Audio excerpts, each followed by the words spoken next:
একজন জানতে চেয়েছে, শায়েখ আসলে পাবনায় দুটি শিশু বাচ্চা মারা যায় এবং এই দুই শিশু বাচ্চাকে জীবিত করার জন্যে তাদের শরীরের মধ্যে তেল এবং লবণ এবং বাজনা বাজিয়ে চেষ্টা চালানো হয় ঘন্টার পর ঘন্টা। এ জাতীয় রীতিনীতি এটি মুসলমানদের জন্য শিরকের অন্তর্ভুক্ত হবে কিনা? আসলে এই বিষয়টি আমাদেরও নজরে পড়েছে এবং সারা বাংলাদেশের অনেক মানুষই এই ভিডিও দেখে হতবাক হয়েছে।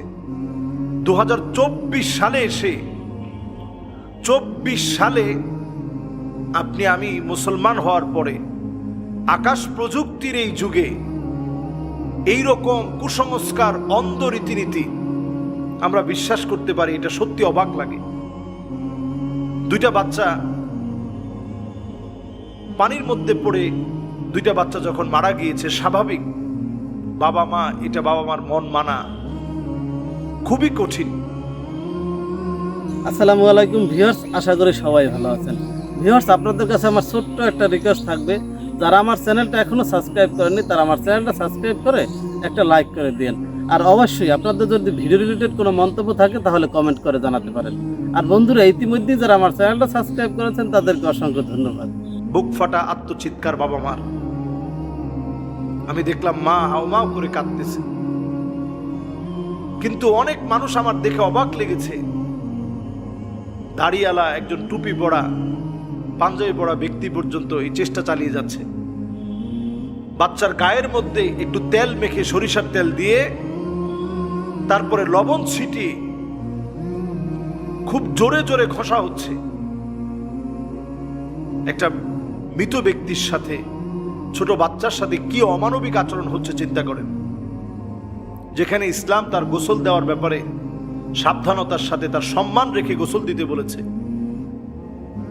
কারণ প্রত্যেকটা বনি আদমের একটা সম্মান আছে, আল্লাহ তাআলা প্রদত্ত একটা সম্মান আল্লাহ তাআলা দিয়েছেন। সেখানে অবাক হয়ে যেতে হয় মুসলমানদের দেশে আমরা কতটা মূর্খতা এখনো বসবাস করছি, যে গায়ের ভিতরে একটু তেল দিয়ে লবণ দিয়ে ঘষাঘষি করলে একটা মৃত মানুষ জীবিত হতে পারে। এইরকম একটা ভিত্তিহীন একটা কুসংস্কার, অন্ধ আচরণ, এবং যেটা কখনো কখনো আমাদেরকে শিরকের দিকে নিয়ে যেতে পারে। যে এই লবণ আর অথবা এই সময়ের কেরামতি, এই সময়ের ডুল বাজানো, এই সময়ের একটু সরিষার তেল দিয়ে বাচ্চাকে পিঠের মধ্যে দিয়ে দেওয়ার কারণেই বাচ্চা হয়তো জীবিত হয়ে যাবে, এই বিশ্বাস মনের ভিতরে লালন করা, এটি তো শিরক। শিরক সবচেয়ে বড় জুলম।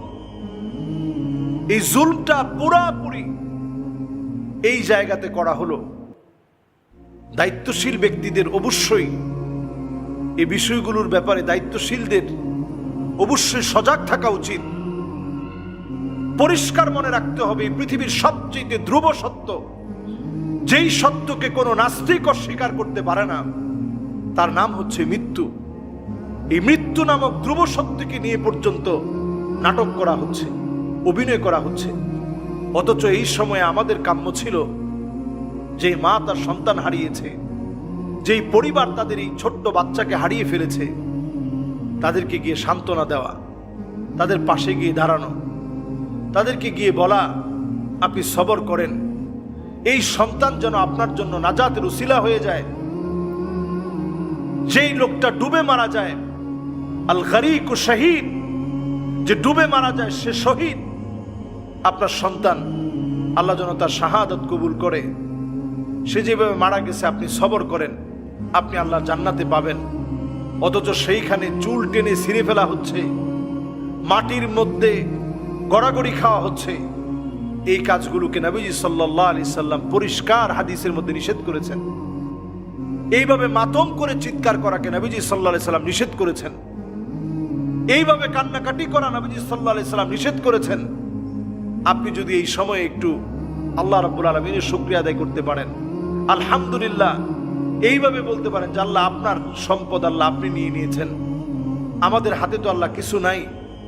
আল্লাহ, মন দুর্বল লাগে, চোখ দিয়ে পানি বের হয়, অন্তরটা চিন্তিত হয়, আল্লাহ আপনার ব্যাপারে এমন কিছু বলবো না যেটাতে আল্লাহ আপনি রাগান্বিত হবেন। সিদ্ধান্ত মালিক আপনার। আমার এই সন্তানদেরকে দিয়ে আল্লাহ আপনি নাজাতের উসিলা বানিয়ে দিন। আল্লাহ আমাকে সবর ইখতিয়ার করার তৌফিক দান করেন।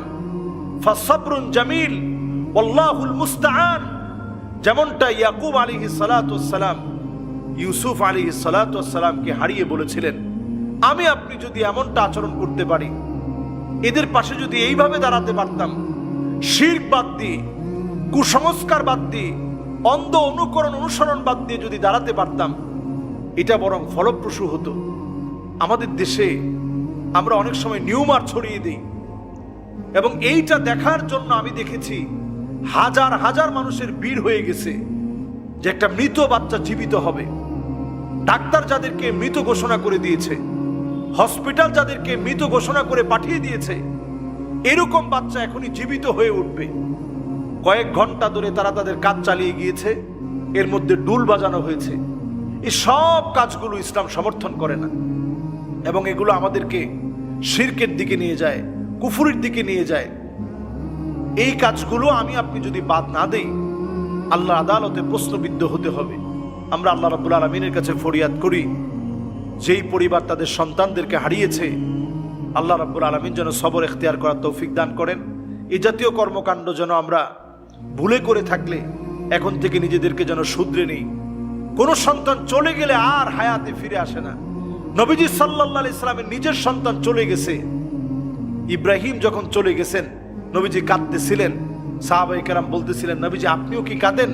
নবীজি সাল্লাল্লাহু আলাইহি সাল্লাম বললেন, ইন্নাল আইনা ইয়াদমা, চোখগুলো অশ্রুসিক্ত হয়, ওয়াল কলবা ইয়াহজান, অন্তরটা বিগলিত হয়ে যায়, মায়া লাগে। ইন্না ইব্রাহিম লামাহজুন, ইব্রাহিম তুমি আমাকে বড় চিন্তিত বানিয়ে দিয়েছো। কিন্তু আল্লাহর ব্যাপারে এমন কিছু বলা যাবে না যেটাতে আল্লাহ রাব্বুল আলামিন রাগান্বিত হয়ে যাবেন। মাআযাল্লাহ। আল্লাহ রাব্বুল আলামিন আমাদেরকে এই জাতীয় কথা, এই জাতীয় কাজ থেকে আল্লাহ আমাদেরকে হেফাজত করুন। আসসালামু আলাইকুম ওয়া রাহমাতুল্লাহি ওয়া বারাকাতুহু।